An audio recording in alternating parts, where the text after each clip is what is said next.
यश हे सगळं सामान देऊन गेलाय. इथे आज पावभाजीचा बेत आहे त्यामुळे खूप सारे पाव आणलेले आहेत त्यांनी. त्यानंतर ह्याच्यात काय आहे,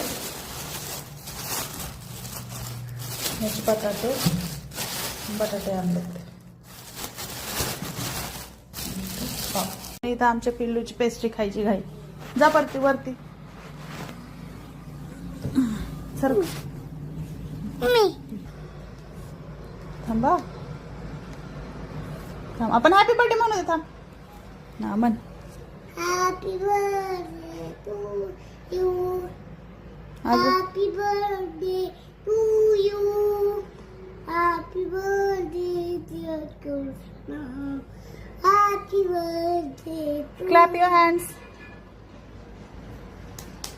हॅपी बर्थडे. Happy birthday. खा आता. यशला नाही ठेवणार? ठेवणार आहे ना. मम्माला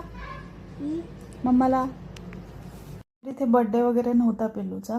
यश बेकरीमध्ये गेलता पाव घेण्यासाठी. तिथेच त्याला पेस्ट्री दिसलं त्यामुळे तो पिल्लूला घेऊन आला. आणि आज घरी आमची दीदी आली होती त्यामुळे घरी आलो होतो मामांच्या घरी.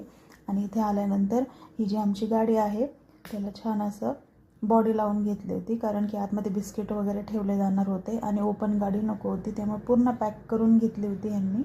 तर तीच आली होती. 2 दिवस लागले ही पूर्ण गाडी बनवायला. तर तेच मी आणि पिल्लू इथे बघायला आलो होतो. प्रॉपर पेंटचा वास येतोय. या बंद करू दे. थांब.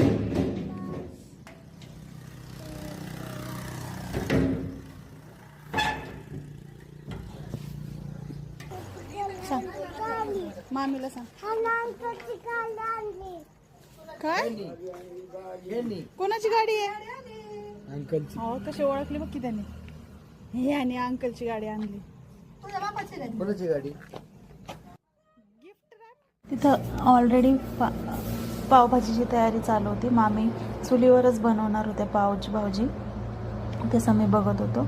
आणि इथे मामींना संक्रांतीचं वाण भेटलं होतं वैशाली मामींना. ते बघितलं आम्ही. एक चौरंग दिला होता छोटासा देवासाठी. कोण म्हणलं?